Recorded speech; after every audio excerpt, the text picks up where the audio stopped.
बोधगया के ऐतिहासिक महाबोधि मंदिर के प्रांगण में हाल ही में एक ऐसा दृश्य उभरा जिसने वैश्विक कूटनीति और आध्यात्मिक शक्ति के नए आयाम स्थापित कर दिए। ये आयोजन केवल एक धार्मिक यात्रा नहीं थी, बल्कि उभरते हुए नए भारत की उस वैचारिक शक्ति का प्रदर्शन था जिसे पूरी दुनिया अब सॉफ्ट पावर के रूप में स्वीकार कर रही है। भारतीय नौसेना द्वारा आयोजित इंटरनेशनल फ्लीट रिव्यू और मिलन 2026 के ऐतिहासिक अवसर पर दुनिया के 74 शक्तिशाली देशों के नौसेना अधिकारियों और उच्च स्तरीय प्रतिनिधि मंडलों का एक साथ भगवान बुद्ध की शरण में पहुंचना इस बात का जीवंत प्रमाण है कि भारत अपनी आध्यात्मिक विरासत के दम पर दुनिया को नई दिशा देने के लिए तैयार है। वायुसेना के विशेष विमानों से गया हवाई अड्डे पर उतरे इन 327 विदेशी मेहमानों का जत्था जब महाबोधि मंदिर पहुंचा तो वहां का वातावरण पूरी तरह से अंतर्राष्ट्रीय सद्भाव के रंग में रंग गया। अमेरिका, रूस, जापान, फ्रांस, ब्रिटेन और जर्मनी जैसे शक्तिशाली देशों के सैन्य नायकों ने जब एक साथ मंदिर के गर्भगृह में शीश नवाया और 80 फीट ऊंची विशाल बुद्ध प्रतिमा के दर्शन किए तो पूरी दुनिया को एक स्पष्ट संदेश गया कि शांति की शक्ति किसी भी शस्त्र की शक्ति से बड़ी होती है। BTMC की सचिव डॉक्टर महाश्वेता महारथी और वरिष्ठ बौद्ध भिक्षुओं द्वारा इन विदेशी अधिकारियों का पारंपरिक खादा पहनाकर स्वागत किया गया।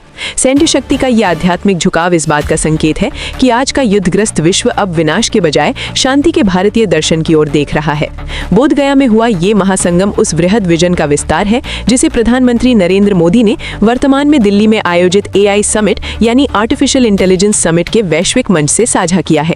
इस समिट में जहां दुनिया के दिग्गज राजनेता, बिजनेसमैन और वैज्ञानिक तकनीक के भविष्य और कृत्रिम बुद्धिमत्ता की चुनौतियों पर चर्चा करने जुटे थे, वहां प्रधानमंत्री ने तकनीक को मानवता से जोड़ते हुए एक बड़ा ऐलान किया।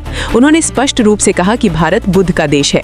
प्रधानमंत्री का ये संदर्भ तकनीक के युग में अत्यंत प्रासंगिक है। वे दुनिया को ये समझाना चाहते थे कि AI जैसी शक्तिशाली तकनीक अगर बुद्ध के करुणा और नैतिकता के सिद्धांतों से नहीं जुड़ी तो वो मानवता के लिए खतरा बन सकती है। भारत आज दुनिया को ये बता रहा है कि हमारे पास केवल डेटा और एल्गोरिदम ही नहीं है, बल्कि हमारे पास बुद्ध का वो संतुलन और विवेक भी है जो तकनीक को जन कल्याण का साधन बना सकता है। प्रधानमंत्री मोदी का ये आह्वान उनकी उस अडिग सोच का हिस्सा है जिसे वे संयुक्त राष्ट्र जैसे मंचों पर दोहराते आए हैं कि भारत ने दुनिया को युद्ध नहीं बुद्ध दिए हैं। आज जब रूस यूक्रेन संघर्ष या वैश्विक तनावों के कारण दुनिया बटी नजर आती है, तब भारत का ये बुद्ध मंत्र एक वैश्विक सेतु का काम कर रहा है। दिल्ली की हाईटेक समिट से लेकर बोधगया की शांत गलियों तक हर तरफ भारत की इस गौरवशाली पहचान की गूंज सुनाई दे रही है। ये महज संयोग नहीं है कि एक तरफ भारत AI और अंतरिक्ष विज्ञान में झंडे गाड़ रहा है, वहीं दूसरी तरफ दुनिया की 74 सबसे बड़ी नौसेनाओं के प्रमुख बुद्ध की प्रतिमा के सामने हाथ जोड़कर खड़े हैं।